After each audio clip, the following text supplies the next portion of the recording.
Good morning everyone, my name is Shafira Aulia and today I will tell you about the story of Lonely the goldfish from West Java. Once upon a time, there lived 7 sisters in a small village. Their parents had passed away many years ago, and out of the 7 sisters, only the last child who had nice attitude and kind heart. Her name was Nyibung Surarang. Anyway, her sister always treated her badly, and she was the only one who took care of the family by doing the dishes and the laundry. One day, when she was doing the laundry at the river, one of her sister's clothes fell down into the river and then drifted away. When she got home, she told her sisters, and her sister got so mad at her and asked her to find the missing clothes right away. Nyibungsu was so sad, but she realized that it was her mistake. So she went back to the river bank, hoping that she could find the missing clothes. Nyibung Suarang was walking at the river bank when suddenly a goldfish came out of the water and greeted her. "Hey, what are you doing here?" said the goldfish. Nyibung Suarang was so shocked. She answered, "Oh my god, how can you talk?" And then the goldfish said, "Yeah, I have this ability to talk. What is your name?" said the goldfish. "I am Nyibung Suarang and you can call me Nyibungsu. What is your name?" "I am Lengli," said the goldfish.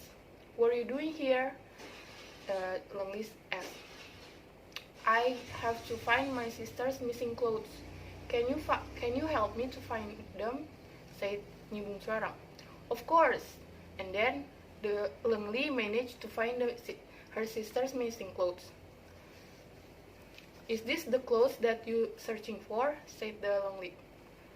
"Yeah, thank you, Lengli. Can we meet again tomorrow?" "Of course." Ever since that day, Nyibung Suarang and the goldfish become best friends. They would spend hours just to talk to each other at the riverbank. Nyibung Su would sing in Sundanese to call Lengli. Nyibung Su also brought some of her meal to give it to Lengli. Eventually, Nyibung Su Surarang's sisters were curious about the change of Nyibung Su Surarang attitude.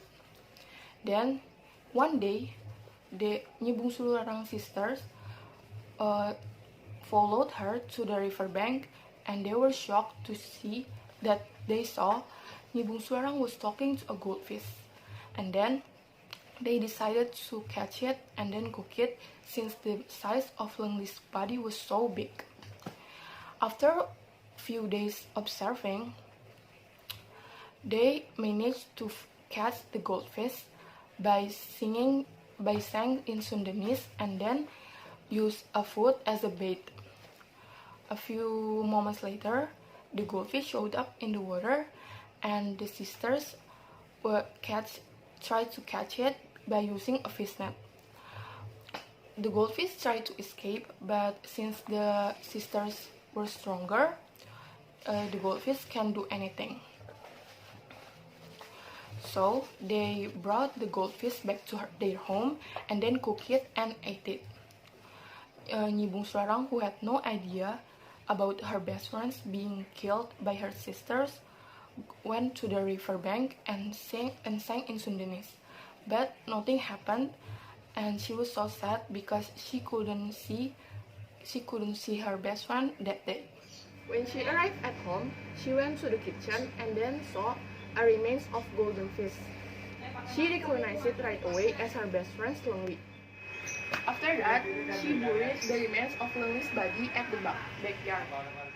A few days later, a golden tree came out on top of Lengli's grave, and the leaves were made out of gold and the fruits were made out of jewels.